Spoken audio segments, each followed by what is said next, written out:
Alors, je reviens sur la psychologie du leader et la phénoménologie du leader. Un aspect que je n'avais pas suffisamment souligné jusqu'à présent, mais on creuse toujours davantage, c'est le leader est imité.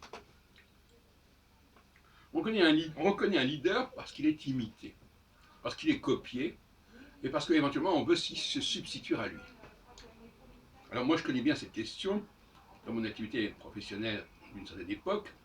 Les congrès que j'ai organisés entre 75 et 90 notamment, j'en ai organisé d'autres après, ont été imités par la société, le groupe du CIA, Colette Chollet, etc. Et puis ensuite imités par Yves Lenoble au Palais des Congrès de la Porte-Maillot. Alors, c'est parfois des mauvaises imitations, parce que finalement, on veut imiter, on n'en a pas les moyens. Par exemple, Yves Lenoble a voulu faire des congrès, il voulait faire des congrès qui rapportent, et il voulait aussi compenser son manque de connaissance de l'élite astrologique par l'afflux d'étudiants, d'élèves en astrologie. Or, cette façon de compenser quelque chose par un tel apport est complètement aberrant. Parce que les élèves en astrologie n'ont rien à voir, n'ont rien à faire dans un congrès d'astrologues. Mais l'imitation est là, elle est là quand même. Et je peux dire, je suis le père des congrès astrologiques.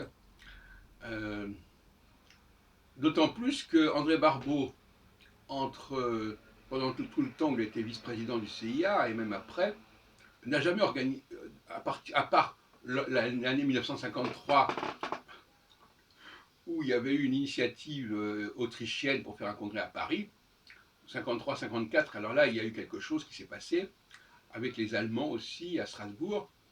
Mais entre 54 et 74, premier congrès astrologique organisé en France depuis 20 ans, il ne s'est rien passé au niveau de l'initiative de Barbeau. Donc Barbeau n'a pas investi dans les congrès, et donc il n'est pas le père de l'ère des congrès astrologiques, c'est le moins qu'on puisse dire. Donc le leader, c'est celui qu'on va imiter, qu'on veut imiter. Et en ce sens-là, on peut parler d'émulation par certains côtés. Euh, il est rare que quand on fait quelque chose d'intéressant et de dynamique, on n'ait pas des gens qui cherchent à vous copier.